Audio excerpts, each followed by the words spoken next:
नमस्कार साथियों, स्वागत है आप सभी का हमारे यूट्यूब पर। कैसे हो आप सभी। तो आज अपन बात करने वाले हैं 8वें वेतन आयोग के बारे में। तो आप सभी को पता है कि अब 8वें वेतन आयोग से क्यों नाराज हो रहे हैं पेंशनर।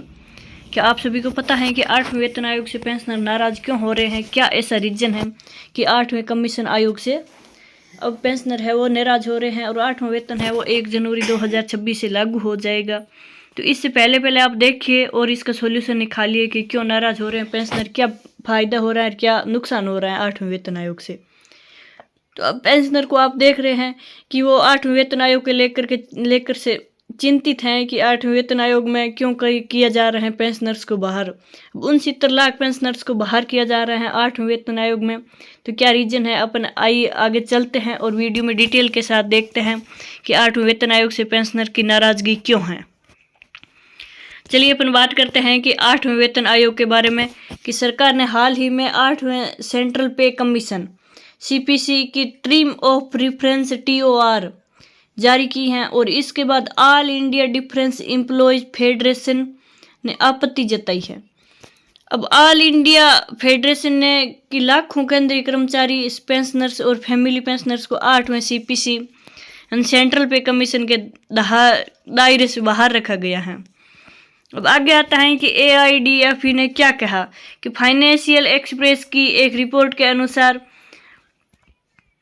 AIEDF ने सरकार द्वारा जारी किए गए TOR पर कड़ी आपत्ति जताई है और AIDEF ने कहा कि ऐसा लग रहा है कि 69 लाख केंद्रीय पेंशनर्स और फैमिली पेंशनर्स को 8वें वेतन आयोग के दायरे से बाहर कर दिया गया है।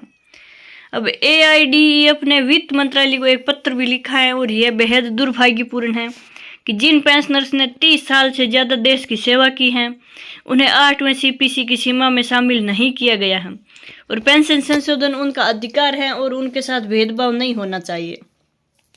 अब TOR में पेंशनर्स का जिक्र क्यों नहीं किया गया है वो भी देखते हैं कि सरकार ने 3 नवंबर 2025 को जो TOR जारी किया गया है उसमें पेंशनर्स या फैमिली पेंशनर्स शब्द सीधे तौर पर नहीं लिखा गया है, लेकिन इसे यह जरूर कहा गया है कि कमीशन वेतन भत्तों और कर्मचारियों को मिलने वाली सुविधाओं की समीक्षा करेगा और इन्हीं सुविधाओं में रिटायरमेंट बेनिफिट्स यानी पेंशन और ग्रेच्युटी भी शामिल है।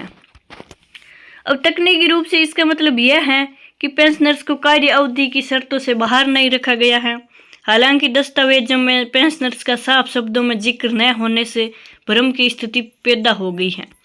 अब 8वें वेतन आयोग में कौन कौन से कर्मचारी होंगे कवर, यानी 8वें वेतन आयोग में कौन कौन से कर्मचारी कवर होंगे, तो देखते हैं कि TOR के अनुसार 8वां वेतन आयोग इन कैटेगरीज की समीक्षा करेगा कि केंद्रीय सरकार के इंडस्ट्रियल और नॉन इंडस्ट्रियल कर्मचारी, all India services, defence forces, केंद्र शासित प्रदेशों के कर्मचारी और Indian audit and accounts department, संसद के एक्ट से बने रेगुलेटरी बॉडीज RBI को छोड़कर, सुप्रीम कोर्ट के कर्मचारी और UTS के हाई कोर्ट के कर्मचारियों का स्टाफ, UTS की अधीनस्थ अदालतों के जुडिशियल अधिकारी।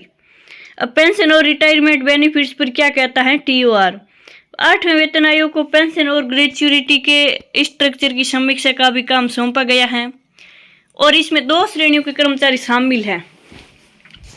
पहला है NPS और यूनिफाइड पेंशन स्कीम वाले कर्मचारियों की डेथ कम रिटायरमेंट ग्रेच्युटी और दूसरा NPS के बाहर आने वाले कर्मचारियों की ग्रेच्युटी और पेंशन।